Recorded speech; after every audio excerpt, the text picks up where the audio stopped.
Some books refuse to be read. The letters are clear, the page is real, yet meaning slips like smoke. Tonight, we open 7 files. A botanical atlas of plants that never lived, a carved voice from an island that lost its memory, and an encyclopedia from a world next door, with no key. Ready? Let's open the Harbinger files. We're pattern hunters. Give us symbols, and we'll stitch them into stories. Give us order that refuses to explain itself, and we'll stare for hours. That is the magnetism of the unreadable text. It invites the mind to cross a river where the bridge might not exist. Some of tonight's pages are likely authentic. Some are fiercely debated. One is a deliberate mirage, crafted to feel like meaning while withholding it. We'll flag speculation as speculation. We'll keep the sense of wonder intact. Before we dive in, quick favor. If eerie mysteries are your thing, a like and subscribe early in the video helps more than you'd guess. Thank you. File 1. It's smaller than you expect. A vellum codex, hand-lettered in neat looping glyphs. Star wheels halo the margins. Bathing figures wade through greenish pools linked like plumbing. And on page after page, plants sprawl in careful diagrams. Leaves, roots, sections, species no botanist can name with confidence. Radiocarbon tests placed the parchment in the early 1400s. That doesn't decode the script, but it anchors the object in real time. Theories multiply. Cipher. A substitution so elegant no one has cracked it. Lost language. Grammar without a surviving people to speak it. Alchemical notebook. Trade secrets encoded to keep outsiders ignorant. Elaborate hoax. Nonsense made persuasive by repetition. Statistical tests show patterns that feel language-like. Word shapes recur at natural intervals. Line structure seems deliberate. There are paragraphs, headings, sections that behave like formulae. And yet, no known alphabet maps cleanly. What unsettles you isn't just mystery, it's system. The handwriting is confident, the illustrations are consistent. This doesn't read like random ink. It reads like documentation of a world so close to ours, you could almost step across. Almost. If you had 1 hour with the Voynich, what single page would you choose? And why? The Rohonc Codex is a thicker, stormier volume. Lines packed with hundreds of distinct symbols, illustrations that look religious one moment and political the next. The origin story is hazy. The number of different signs is unusually high for an alphabet, which many point to as evidence of a hoax. Defenders argue we might be staring at a complex syllabary or ligatures, letter clusters fused into new shapes. Critics cite inconsistent symbol frequencies and odd distributions. Supporters highlight recurring blocks that behave like refrains or formulae. Tilt your interpretation, and new patterns appear like a lenticular print. Is it an authentic text from a lost system? A dazzling fabrication meant to bait the mind into inventing keys? The Rohonc Codex weaponizes ambiguity. Either answer is a story, of a script without readers, or of our appetite to conjure scripts when none exist. Now switch from vellum to wood. On Rapa Nui, Easter Island, carved tablets carry flowing glyphs in lines that alternate direction. You read a line, rotate the board, read the next, back and forth in a mesmerizing dance. This is a voice carved into timber, and a culture whose memory was broken.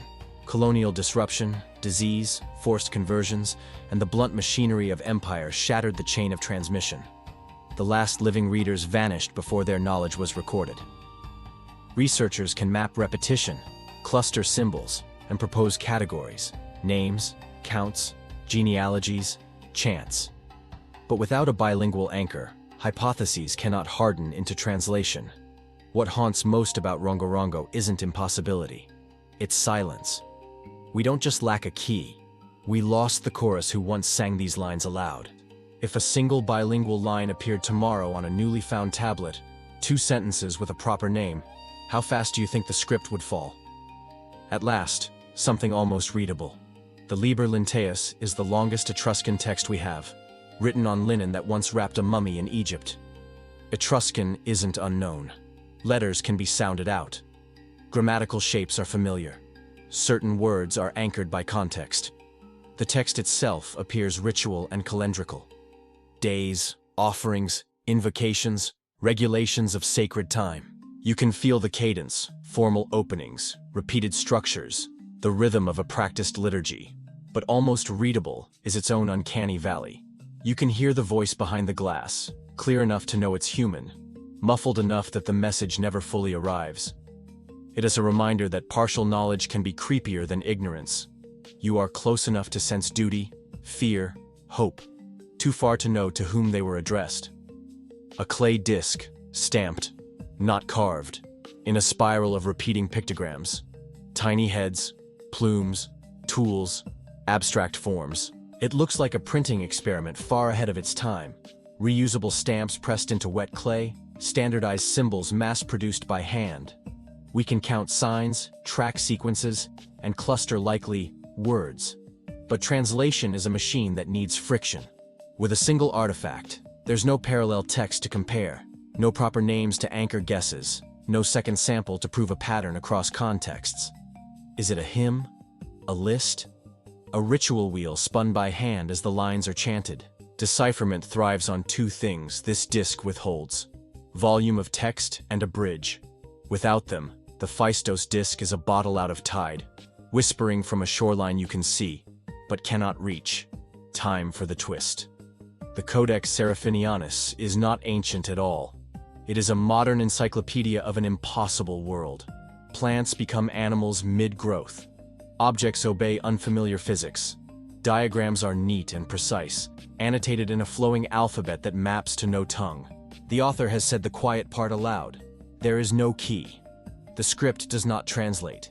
It's engineered to recreate a child's experience of books, feeling that adults could read secrets you could only sense. Why include it? Because it reveals the nerve the others touch. Serafinianus proves that feeling like there's meaning can be as potent as meaning itself. It is a mirror held up to our pattern hunger.